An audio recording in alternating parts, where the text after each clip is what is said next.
बोले श्री कान्नाथ प्यारे की जय।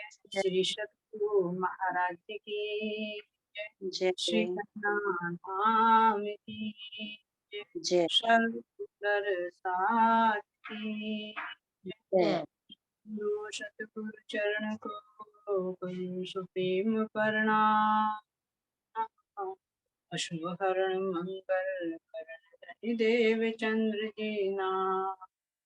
श्री प्राणनाथ सतगुरु परम विनय करो प्रणाम। भय विकट कपाट जिनके नाम। श्री राम रतन सतगुरु काटो सकल कलेश। चरणों में करो वंदना हृदय करो प्रवेश।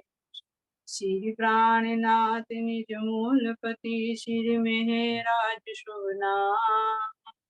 तेज कुंवर श्यामा युगल को पल पल करो प्रणाम। पल पल करो प्रणाम।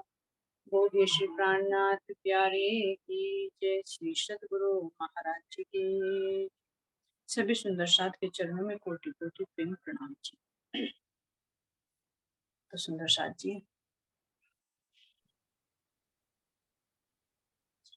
तो सुंदर साथ जी अब हम चलते हैं अपने परम धाम में, जहाँ महाराज जी वर्णन कर रहे हैं ये चौपाई प्रकरण नंबर 3 की 65वीं चौपाई है ना। इसमें महाराज जी क्या कर रहे हैं? श्याम मंदिर रसोई होत चित, जोड़े सेत मंदिर है। बन थे फिरे संझा जब, इन मंदिरों आरो। इस हवेली के ईशान कोने के मंदिर से लगता हुआ पश्चिम की तरफ पहला मंदिर श्याम रंग का है। तो सर्वप्रथम वहां पर चले गए महाराज जी। वर्णन करते करते 7 वनों का वर्णन किया है, फिर बड़ो वन का, फिर कुंज निकुंज का, हौज गोसरताल का, बट पीपल की चौकी का, और फिर अब रंग महल के मुख्य दरवाजे से वर्णन करते करते अब कहाँ पहुंच गए? अंदर रसोई की हवेली। रसोई के हवेली में कह रहे हैं कि इस हवेली के ईशान कोण के मंदिर लगता हुआ पश्चिम की तरफ पहला मंदिर श्याम रंग का है। तो ईशान कोण में पश्चिम की तरफ लगता हुआ पहला मंदिर श्याम रंग का है, जहां पर रसोई तैयार जी जी है ना, जहां पर रसोई तैयार। ये श्याम रंग का मंदिर है। दूसरा मंदिर सीढ़ियों का है तथा तीसरा मंदिर श्वेत रंग का भंडार का है। जी। अब ये रसोई की हवेली की सुंदरता को देखिए, शोभा को देखिए, कैसा वर्णन कर रहे हैं महाराज जी कि जहां पर हम अपने प्रियतम के लिए भोग तैयार करते हैं, तो यहाँ पर रसोई की हवेली में जो हमारा ईशान कोण है, इसी के अंदर हमारा श्याम रंग का, फिर सीढ़ियों का मंदिर, और फिर श्वेत रंग का, यानी श्याम श्वेत के बीच। जब संध्या समय वनों से आते तो बताया कि 2 समय यहाँ पर हम भोजन आरोगते हैं। एक तो राजभोग, जब हम धामधनी को तीसरी भूमिका पर करा देते हैं, और हम सब सखियां कहाँ पर आ जाती हैं? प्रथम भूमिका में, इसी रसोई के। और संध्या के समय जब कह रहे हैं कि बनते फिरे संध्या समय इन मंदिरों और, जब संध्या वनों से लौट कर सखियां आती हैं तो इस हवेली यानी दहलानों के अंदर भोजन करती। अब मंदिर भी कहा पर दहलान भी कहा। तो क्यों कहा मंदिर? क्योंकि ये मंदिरों की ही जगह है दहलान। और हवेली को देखेंगे हम, चाहे इसी भूमि में देखे, चाहे और ऊपर की भूमि में देखे, तो जहां पर हमारी ये 10 मंदिर की उत्तर की तरफ, 10 मंदिर की दक्षिण की तरफ, और 11 मंदिर की हमारी पूर्व की तरफ, क्योंकि उसमें एक दरवाजा भी इंक्लूड होगा। तो इस तरह से जो हमारी दहलान आई है, तो और हवेलियों में ये मंदिर है यहाँ, तो इसलिए कहे हैं कि इन मंदिरों आरोपी चौपाई में। लेकिन मंदिरों का मतलब यहाँ पर क्या है? जो खुली दहलान है, यहाँ पर हम सखियां जब वन से आती हैं संध्या के समय, तो यहाँ पर हम बैठकर आरोगते हैं। अब आगे क्या कह रहे हैं? चरणे आगे मिलावा होत, जुद लाड़ बाई धरे जोत, साग बांदर जो लावत आगे सखियां सब, है ना। अब इस रसोई की हवेली में देखिए कि सर्वप्रथम जब हम अपने रंग महल में प्रवेश करते हैं, तो वो रस की ही अनुभूति होती। क्यों? आखिर अपने घर में यहाँ पर भी क्यों आते हैं? शांति के लिए, सुख के लिए। सब तो इसी तरह से यहाँ पर जो हमारे घर में जो सुख सुविधा मिलती है वो कहीं और नहीं मिलती, चाहे कितनी भी फैसिलिटी, कहीं भी लेकिन जो चले जाओ। सुकून मिलता है, शांति मिलती है, वो अपने घर में ही आके मिलती है, चाहे किसी की झोपड़ी ही क्यों ना। जी, जी, जी। तो वही शांति, वही जो एक सुख सुकून मिलता है, वही तो असली आहार है। हाँ, तो हम आत्माओं का जो असली आहार है वो हमारे धाम धन्य का हृदय का प्रेम है, जिस प्रेम रूपी रस में हम निमग्न रहे। तो इश्क ही आहार है, इश्क ही लेना और इश्क ही। तो ये रसवती की हवे, जो कहा कि सर्वप्रथम ये रसोई की। तो जी, इसमें कह रहे हैं कि श्याम और श्वेत। जी, तो शाम। श्याम और श्वेत क्यों बताया जा रहा है ये? श्याम रंग किसका प्रतीक होता है? यहाँ की भाषा से देखेंगे तो ये कहेंगे कि पहले भाई चूल्हे पर खाना बनाते थे तो वो रसोई काली हो जाती। हाँ जी, हाँ जी। जबकि महाराज जी ने केवल बाह्य बाह्य नहीं दिया, इसका कह रहे हैं कि ये बात नहीं हुई है कि श्याम, श्याम रंग किसका प्रतीक है? हमारे इल्म का प्रतीक, जो इल्म का साथ। जी, और फिर उसके बाद में क्या कह रहे हैं? सीढ़ियों वाला मंदिर है, उससे लगता हुआ श्वेत। तो अब जो मध्य का है, मध्य के रंग नहीं दिया। नहीं, तो श्याम और श्वेत के बीच में यानी दोनों की झाई पड़ी। जिस तरह से हमारे तीसरी भूमिका पर जो है नीला और पीला यानी हरे रंग का और पीले रंग का जो मंदिर पड़ता है, दोनों की झाई पड़ती है। इसी तरह जी, से यहाँ पर श्वेत और श्याम दोनों की छाई पड़ती है, जिस पर हम सीधे चढ़े। तो श्याम रंग तो इल्म का प्रतीक है और सफेद रंग जो नूर है वो उज्ज्वलता का।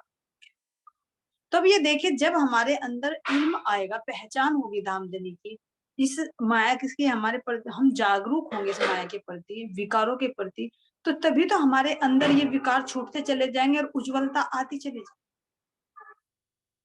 तो इसमें कह रहे हैं कि उज्ज्वलता में क्या कह रहे हैं? सफेद रंग के मंदिर में हम अपनी सारी आरोग्य की सामग्री रख के भंडार करें, जिसमें सारा स्टोर रहता है कि भाई चलो जितना जरूरत है इतना निकालो और बाकी सब स्टोर। तो अब ये देखिए कि हमारी जब हमारे चित्त में उज्ज्वलता होगी, हमारी आत्मा अपने वास्तविक स्वरूप में आएगी, तो तभी तो इसके अंदर वो भंडार ग्रह होगा, परम धाम की जो निधि है, जो संपदा है, उज्ज्वलता है, सेवा है, शोभा है, इल्म है, इश्क है, जितना भी कुछ होगा, तो तभी तो वो भंडार ग्रह बनेगा। किसमें? उज्ज्वलता। जब हमारे अंतःकरण रूपी में, अंतःकरणों में वो उज्ज्वलता होगी, तो तभी तो वो इल्म ठहरेगा, तभी तो वो इश्क ठहरेगा। बिना उज्ज्वलता के नहीं। सादगी साफ हुए बिना अखंड में कैसे पूछ? तो उस उज्ज्वलता के अंदर ही तो सारी चीज ठहरेंगी। जो महाराज जी ने कहा कि यहाँ पर जो शेरनी का दूध एक ब्रह्म ज्ञान को दिया गया, उपमा दी गई है, और कहा कि वो शेरनी का दूध स्वर्ण के पात्र में रुकता है। तो स्वर्ण का पात्र कौन सा है? वो जब हृदय निर्मल हो जाता है, यही स्वर्ण का पात्र बनता है। और शेरनी का दूध क्या है? ये ब्रह्म ज्ञान। नहीं तो क्या होगा? ये उस और संभाल नहीं पाए। जैसे अगर शेरनी का दूध उस बर्तन में डाल दिया जाए तो वो बर्तन फूट जाएगा। तो इसी तरह से इस चेतना के अंदर यो जीव या आत्मा जब तक निर्मल नहीं होगी, जब तक वो इस ब्रह्म ज्ञान को, परमधाम की इस निधि को संभाल नहीं पाए, तो भंडार ग्रह कहां से? तो उज्ज्वलता रूपी अंतःकरणों के अंदर ही हमारे परमधाम की सारी संपदा निहित। और धीरे धीरे धीरे धीरे जैसे जैसे उज्ज्वलता आती रहती है, पहचान होती रहती है। क्यों? क्योंकि ये साथ साथ चलते। तो इल्म भी ये नहीं कि पूर्ण इल्म आएगा तभी उज्ज्वलता आएगी, थोड़ी पहचान होगी तो विकारों का पता चलेगा, गुण आते चलेंगे। जो महाराज जी ने पूरे विकारों को कह रखा कि एक एक विकार छूटता चला जाएगा और उसी के गुण बनते चले। तो जब ऐसे ऐसे करते चले जाएंगे तो ये ही तो नई नई चढ़नी चढ़ेगी। एक भूम से दूसरी भूम, दूसरी भूम से तीसरी भूम, तीसरी से चौथी, इस तरह से क्या होगा? ये हम नई नई चढ़नी पर चढ़ते चले। तो ये ही सीढ़ियां, थोड़ी पहचान हुई, उज्ज्वलता आई, उज्ज्वलता के साथ साथ में और पहचान हुई, तो इस तरह से नई नई चढ़नी चढ़े, नए नए करे विचार, तो ये सीढ़ी हो जाएगा। तो ये इसी के मध्य से दोनों सीढ़ियां चलेंगी, तो दोनों को मिलाकर चलेगी उज्ज्वलता भी और इल्म पहचान। क्योंकि बिना पहचान के तो जब हम तक विकारों की पहचान ही नहीं होगी तो छोड़ेंगे कैसे? सबसे बड़ा कारण तो यही होता है, पहचान होगी तभी तो छोड़ेंगे। तो इसलिए महाराज जी ने यहाँ पर यह बातूनी संकेत दिया है कि जो इल्म है वो, जो श्याम रंग है वो इल्म का प्रतीक है, जो सफेद रंग है वो उज्ज्वलता का प्रतीक है। और इन दोनों को जब आत्मा धारण करती है जीव के साथ में जो विकारित हो गई थी, आत्मा तो निर्मल ही है, लेकिन जीव के अंदर जो आच्छादित हो गई थी उसके साथ मिलकर, तो उसके अंदर जब ये पहचान होने लगती है तो वो नई नई सीढ़ियां चढ़ती है। तो यही कितनी सीढ़ियां चढ़ती हैं यहाँ पर? 100 सीढ़ियां चढ़ती हैं। तो अब ये 100 सीढ़ियां यानी 10 इंद्रियां इसके साथ में लगी हुई हैं, जो आत्मा के भी हैं और जीव। तो ये संबंध तक के 10-10 गुण जब 10-10 इंद्रियों में आने लगते हैं तो यही 100 सीढ़ियां बन जाती। और किस तरह से? जो 10 भौम का बता रहा है, 9 भौम, कि ये धामधनी के 5 ज्ञानेंद्रिया, 4 अंतःकरण है, तो इस तरह से इनके अंदर भी वो प्रकाश फैलता चला जाता है। धामधनी के एक एक अंग अंग से रूह वाकिफ होना शुरू हो जाती है। तो यही सीढ़ियां हर भौम दर भौम सीढ़ी। तो इसलिए महाराज जी कह रहे हैं कि इसको देखो, क्या तुम्हारे अंदर वो रसवती रसोई बन रही है? क्या तुम्हें अपने धामधनी से मिलकर रस की अनुभूति होती है? क्या तुम्हारे अंदर कुछ पहचान हो रही है? क्या उज्ज्वलता है? क्या तुम्हारे अंदर परम धाम की कोई निधि अखंड रूप से है? और है तो फिर तुम चलनी कितनी चलो? तो ये अंदर में बने, और जब ये इस तरह से होंगे तो तभी तो धामधनी हृदय में के उस प्रेम को अंगीकार करेंगे। तो इस तरह से ये रसोई की हवेली जाहिरा में भी है और बातुनी में भी रूह के अंदर ही बनती। तो इसीलिए अब कह रहे हैं, चरणी आगे मिलावा हो, जुथ लाड बाई धरे जोत, साक बांदर जो लावत, आगे सखिया सब समार। सीढ़ियों वाले मंदिर के आगे दहलानों में सभी सखियां एकत्र होती। तो मंदिरों के सामने जो दहलाने हैं वहां पर हम सब सखियां एकत्रित होती हैं। उस समय लाड़बाई का समूह भोजन की तैयारी, तो क्यों नहीं, वही तो लाड़बाई। देखिए, एक रूह के अंदर सारी रूह समाई, तो विशेष रूप से क्यों दिया? क्योंकि जब जिस रूह के अंदर वो परम धाम की निधि समाहित हो जाएगी, है ना, तो वो क्यों नहीं धन, वो रूह क्यों नहीं धनी के मन भाई, क्यों नहीं वो लाडली बनेगी? तो इसलिए कह रहे हैं कि लाड़बाई का जुट। तो सारी सखियां लाड़बाई हैं, लेकिन यहाँ खेल की दृष्टि से देखे तो जो धनी के मन भाएगी, जो उनके कहने के अनुसार चलेगी, तो वो ही तो अपने प्रियतम की लाडली रूह कहलाए।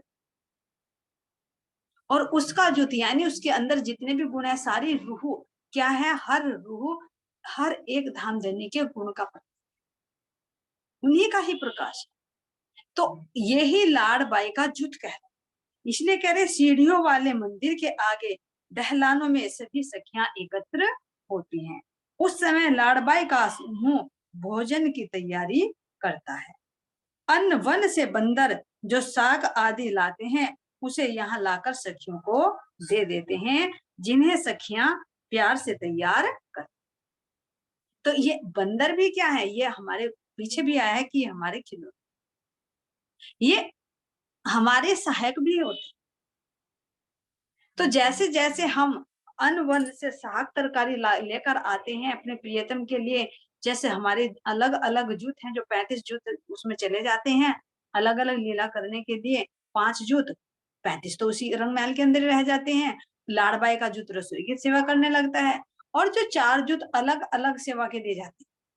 तो ये पशु पक्षी कोई ऐसे थोड़े है कि चेतन नहीं, इनके अंदर प्रेम नहीं, वे भी तो हमें देखकर प्रेम से आनंद से फलीभूत हो जाते हैं। तो जैसे जैसे हम क्रिया करते हैं वैसे वैसे ये बंदर भी हमारी तरह करते हैं कि क्यों? क्योंकि वे भी तो धामधनी के आशिक हैं, वे भी तो प्रियतम की सेवा चाहते हैं। तो वे करते हैं, अरे सखियों, क्या केवल तुम ही धामधनी की सेवा कर लोगे? मुझे भी तो आना चाहिए, है ना?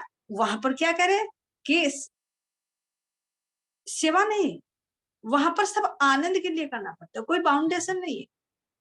ये सब इच्छा से मंगावे, पर सखियों को सेवा भाव, सब कुछ इच्छा मात्र से हो जाता है। लेकिन क्या कह रही है कि सखियों को सेवा भाव। सेवा कौन सी है? क्योंकि उस सेवा से क्या मिलता है? आनंद मिलता है। तो जैसे हमें आनंद मिलता है, ऐसे ये जो पशु पक्षी बंदर है, तो इसको भी आनंद मिलता है। तो जैसे जैसे हमारे रूप धारण कर करके ये हमें आनंदित करता है, इसी तरह से ये बंदर, जब हम अपने प्रियतम के लिए अन्न बन से साग तरकारी टोकरे में भर भर कर लाते हैं, है ना, कोई सखी फूलों को भर भर कर लाती है क्योंकि हार बनाने हैं, और कोई सखी पान के पत्ते लेकर आती है क्योंकि पान के बीड़े बनाने हैं। तो ये बंदर तो इतना चंचल है, ये कहाँ पीछे रहने वाला है। तो ये हमारे से पहले पान के बीड़ों को उठा उठा कर, साग तरियारियों को उठा उठा कर ये भाग लेता, हमारे से पहले पहले रसोई में आ जाते हैं, और रसोई में आकर ये दे देता है, देखो सखियों मैं कितनी प्यारी प्यारी साग तरकारी लाया हूँ। लाड़ बाई को कह देता है कि जल्दी से इसे तैयार कर, है ना। और जो सखियां हैं जो ला रही थी वे पीछे रहे। तो इस तरह से जैसे हम सखियों में रोष नहीं होता ना, एक ले करते हुए ले चलने उसकी वापस छीनने चली, यानी एक से दूसरी, दूसरी से तीसरी, तीसरी से चौथी, चौथी वापस ले ली, है ना। पर रोष ना काहू, रोष नहीं आता। इसी तरह से हमारे साथ में जैसे हम सखियां लीलाएं करते हैं, ऐसे ही ये बंदर भी लीलाएं करते हैं, आपस में भी करते हैं और हम सखियों के साथ में भी करते हैं। तो हम सखियों की सेवा के लिए ये साग तरकारियों की टोकरी ला ला कर लाड़बाई के जुट को दे देता है, और लाड़बाई का जुट क्या करता है, उसको मिलना शुरू कर। तो अब ये देखिए, बंदर हमारे अंदर क्या है, चंचलता, परम धाम की चंचलता, माया की चंचलता नहीं है। माया की चंचलता होगी तो माया की साग तरकारी लाएगा, लेकिन अगर परम धाम की चंचलता होगी, जो मेरे धामधनी के अंदर गुण है चंचलता, सब गुण है धामधनी, वे अलग अलग रूप में प्रकट। तो जो राज्य महाराज जी के अंदर की चंचलता है, वो ही जब रूह के अंदर यहाँ चंचलता आने लगती है, तो वो ही तो उसके अंतःकरणों में चंचलता रूपी वो बंदर बन जाता है। तो वो चंचलता रूपी जो बंदर बना है, वो क्यों नहीं धामधनी के लिए नए नए भाव निकाल कर लाए, नई नई सेवा उपजाएगा, तो वो सेवा ही तो हरी साग तरकारी हो जाएगी। क्यों नहीं ये परम धाम की मेवा मिठाइयां लेकर आएगा, जिससे धामधनी को आनंद प्राप्त, है ना। तो यही तो हृदय का माखन है जो धामधनी स्वीकार कर, जो भी कहा कि नए नए चरनी चढ़े, नए नए करे विचार। तो ये अंदर की चंचलता, तो नहीं तो डल होकर बैठ जाएंगे तो परम धाम का कहां से सुधि आएगी। तो ये देखिए इंद्रावती सखी के अंदर, क्योंकि जब तो कहा कि इंद्रावती सखी बहुत चंचल है, इसीलिए तो पिया जी के ज्यादा मन को भाई है। रास में भी अपनी चंचलता दिखाई, इस जागने में भी अपनी चंचलता दिखाई। तो ये देखिए पूरा परम धाम खोल कर रख दिया, एक एक बारीक सा बारीक पक्ष को खोलकर रख दिया।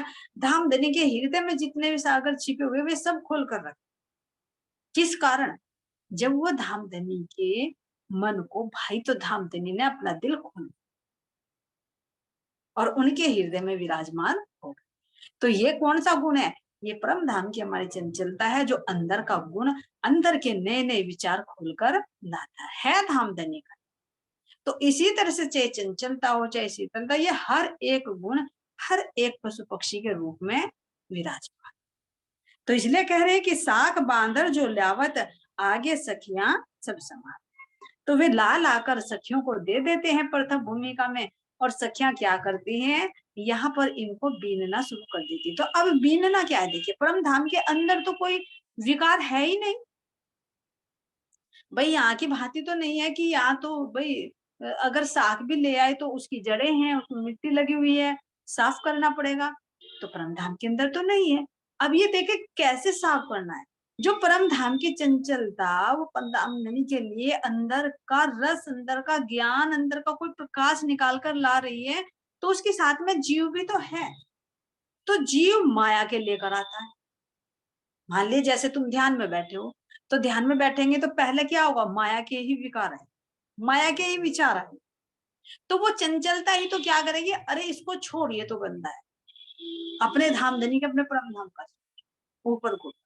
कोई विकार आया तो क्या करेगी, अरे इसको छोड़, ये गलत है, तेरी राह में रुकावट बनी, तुझे धामधनी ने बताया तो ये कर, है ना।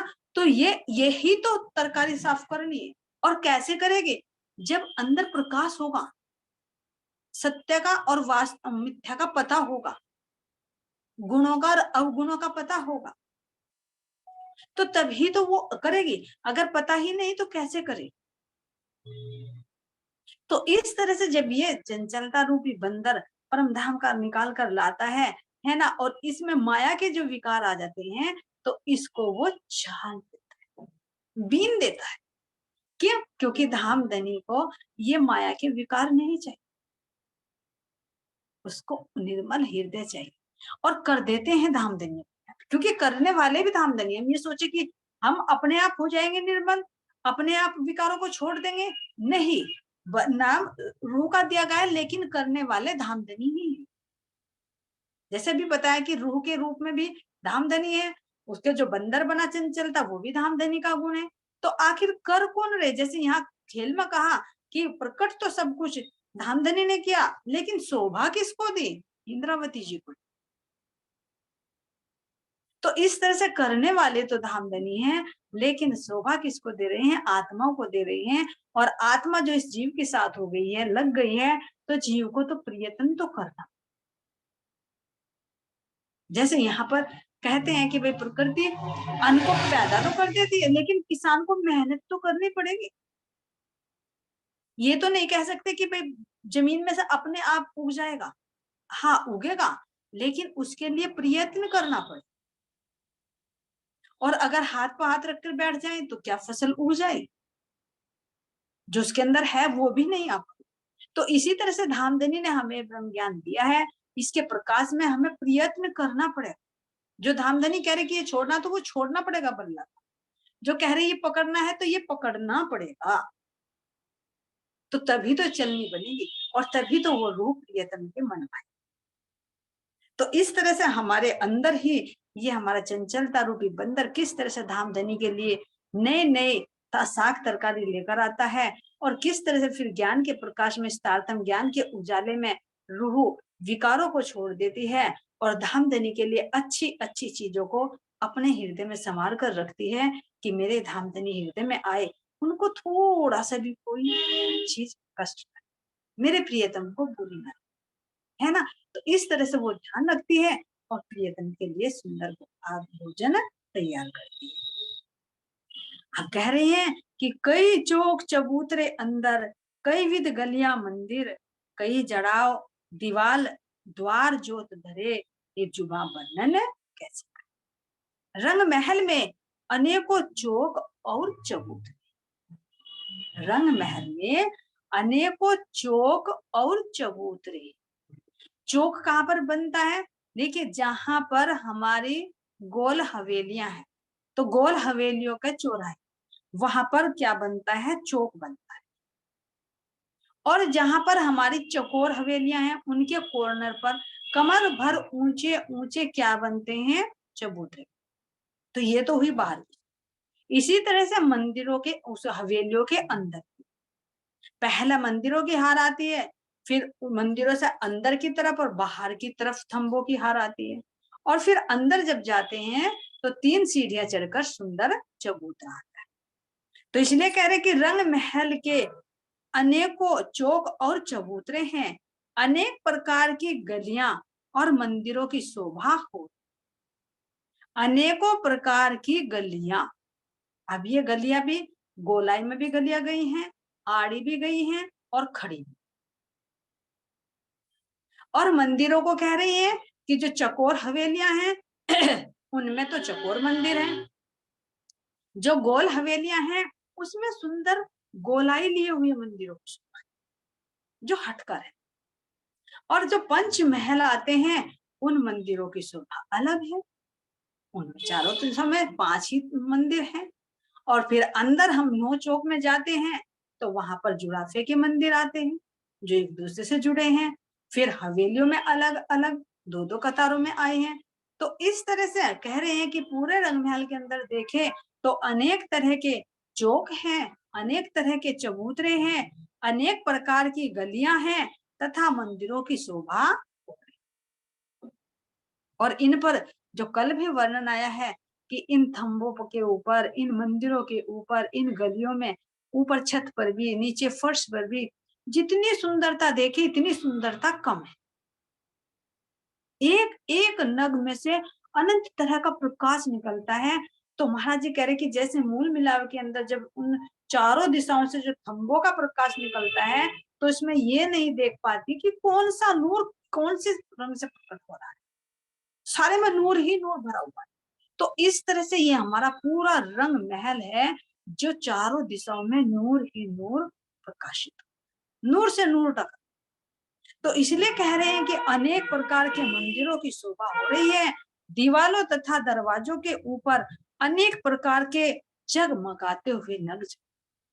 तो इन हवेलियों के मंदिरों को देखिए, मेहराबों को देखिए, जहां पर थंब है, थंबों के ऊपर मेहराब, इनकी दीवारों को देखिए, इन दीवारों पर सुंदर चित्रकारी है, उस चित्रकारी पर रत्न जड़े हुए हैं। अब ये रत्न क्या है, फिर ये कहने के लिए यहाँ से कह रहे हैं कि हीरा है, माणिक है, मोती है, नील भी है, लहसुनिया है, जो महाराज जी ने 12 नगों का नाम लिया।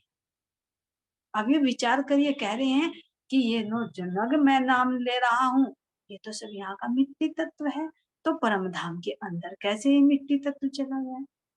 तो ये जैसे यहाँ मिट्टी तत्व है, इसी तरह से हमारे परम धाम की जो मिट्टी है, परम धाम की जो जिमी है, वो क्या है, मेरे धाम धनी का हृदय।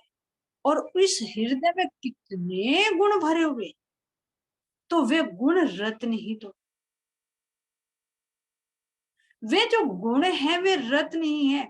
उस हृदय में कितना रस भरा हुआ है, तो जितना रस भरा है सब तरह का, तो वो रस ही तो उस परमधाम की हमारी जिमी के अंदर जल के रूप, कहीं नहरों के रूप में है, कहीं सागरों के रूप में है, कहीं ताल के रूप में है, तो कहीं चह बच्चे के रूप में है, तो कहीं हमारी श्री जमुना जी के।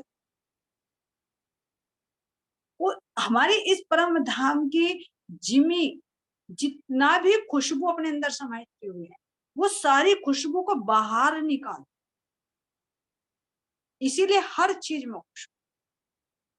तो ये कोई ऐसी वैसी चीज नहीं, ये जो धाम धनी का हृदय है, वो हृदय ही जिमी।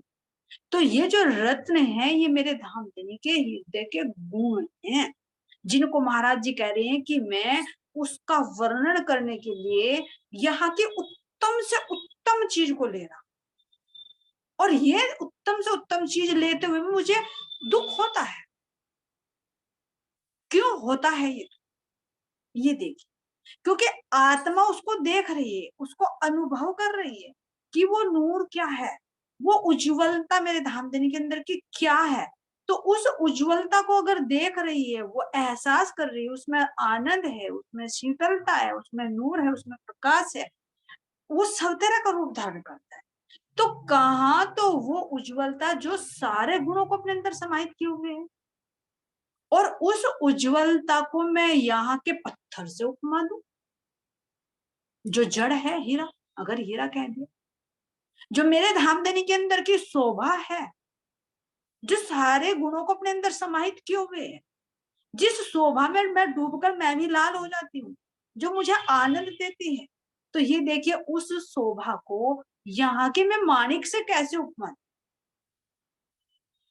वही है कि जैसे तुम्हें यहाँ पर भी देखिए, जो जीव के अंदर मोह होता है कि अरे मेरा लल्ला तो बहुत सुंदर है, सारी दुनिया से सुंदर मेरा लल्ला है, और अगर तुम्हें कह दे कि तुम्हारा लल्ला तो कुत्ते के पिल्ले की तरह है, तो कैसा लगेगा, दुख लगेगा।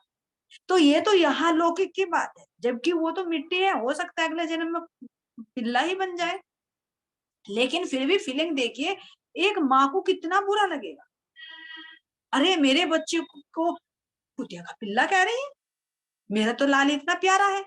तो ये तो यहाँ का है, तो ऐसी स्थिति हमारी इंद्रावती सखी की हुई है, और होती है कि जब उस वास्तविकता को देखती है और देखकर फिर इस जड़ वस्तु से उपमा देती है, तो आत्मा को दुख होता है कि कहाँ तो वो नूरमय, कहाँ वो चेतन, कहाँ वो आनंदमय गुण मेरे धामधनी के, और कहाँ मैं यहाँ के ईंट पत्थरों से उपमा दे देकर बता, कहा मेरे धामधनी के हृदय का वो रस है, वो प्रेम रूपी रस है जो जमुना जी के नहरों के रूप में है, तो कहा मैं उसको यहाँ जड़ जल से उपमा दूं। लेकिन मजबूरी ये फंस गई है कि अगर यहाँ की उपमा, यहाँ के शब्दों से उपमा ना दूं, तो फिर कैसे उपमा दूं। इसीलिए फिर कहते हैं कि चुप रहने से बेहतर तो कुछ कहना है, क्योंकि कुछ तो आहार मिलता है ना। शब्द ना पहुंचे सुभान को तो क्यों कर रही है चुप, दिल कान जुबान ले चलत हक तरफ वाही नजर, कि जब मैं यहाँ के शब्दों का भी वर्णन करती हूँ यहाँ के शब्दों की उपमा दे देकर, तो मेरी रूह के मेरे जीव के भी, कान भी, जुबान भी, दिल भी कम से कम ये तो देखता है कि मैं परम धाम की बात कर, मैं परम धाम में रमण करूँ। लेकिन इसीलिए फिर कहा है कि ये यहाँ के जड़ वस्तुओं से उपमा दे रहे हूँ, लेकिन ऐसी जड़ वस्तुएं नहीं है। इसीलिए कहा है कि ए सत वाणी मत के ले जो इनको सा। इस वाणी का मंथन करूं कि जो यहाँ के शब्दों में दिया गया है कि यहाँ का उज्जवलता में हीरा कहा गया है, तो वो हीरा क्या है? जो माणिक कहा गया है तो वो माणिक क्या है? जो जल बताया गया है तो वो जल क्या है? तो इसीलिए कहा है कि इस वाणी का मैं मंथन करूं कि आखिर धामधनी ने ये शब्द क्यों दिए, उत्तम से उत्तम शब्द। तो फिर जब ही रूह अपने वास्तविक स्वरूप में जाती है, जब वो अनुभव करती है कि मेरे परम धाम का जल क्या है, मेरे परम धाम की जिमी क्या है, मेरे परम धाम की साग तरकारी क्या है, मेरे परम धाम की वो टमाटर क्या है, वो परम धाम की मेरी गाजर मूली क्या है ना? वो मूली मेरे धामधनी की उज्जवलता है, गाजर मेरे धामधनी की वो सुंदरता है, टमाटर में वो लालिमा में जो रस है वो बनता है ना? गोभी जो उज्जवलता है, वो हर एक चीज का बात नहीं, ऐसे नहीं महाराज जी। लेकिन यहाँ पर इसलिए कहा जा रहा है कि जैसे माहौल में मेरी सूरता आ गई है और वो भूल गई है, तो जिस देश में जैसे मैं है वो ऐसी ही तो भाषा में समझाऊंगा। परम धाम की भाषा नहीं समझ पाएगी अभी, लेकिन जब वो अपनी सेंस में आएगी तो वो अपनी भाषा समझ लेगी, और वो ही इसका मंथन करके इस असार को छोड़ देगी और सार को वो ग्रहण कर। इस तरह से महाराज जी कह रहे हैं कि मैं इनका वर्णन कैसे करूं, इन दीवारों में, इन मंदिरों में कितने प्रकार के जवाहरात और नग जड़ी तो वे मेरे धामधनी के अंतर के गुण हैं, जो थंबों पर, दीवारों पर सब जगह जगमगा रहे। मेरी यह जिव्या इस शोभा का वर्णन कैसे कर सकती? अब देखिए कह रहे हैं कि इस शोभा का वर्णन कैसे करे जिव्या, क्योंकि वो शब्दातीत है, अक्षरातीत है। और नहीं तो फिर यहाँ के हीरे जवाहरातों के रूप में तो वर्णन हो गया, फिर क्यों कह रहे हैं कि मेरी जुबान वर्णन नहीं कर सकती? क्यों? क्योंकि वो आत्मा के एक अनुभूति की चीज है, जिस अनुभूति को, जिस रस को यहाँ शब्द में बयां किया जा रहा है, और वो भी किसके कारण? हम संयोग के कारण। ऐसे महाराज जी वर्णन है। ये 67 चौपाई हो गई। कई चौक चबूतरे अंदर, कई विद गलिया मंदिर, कई जड़ाओ दीवाल, द्वार जोत धरे, ये जुबा वर्णन कैसे करे, ये जुबा वर्णन कैसे करे। बोले श्री प्राणनाथ प्यारे की जय, श्री सतगुरु महाराज जी की जय, श्री पन्ना धाम की जय, सर्व सुंदर साथ की। प्रणाम जी, सभी सुंदर साथ को प्रेम प्रणाम जी।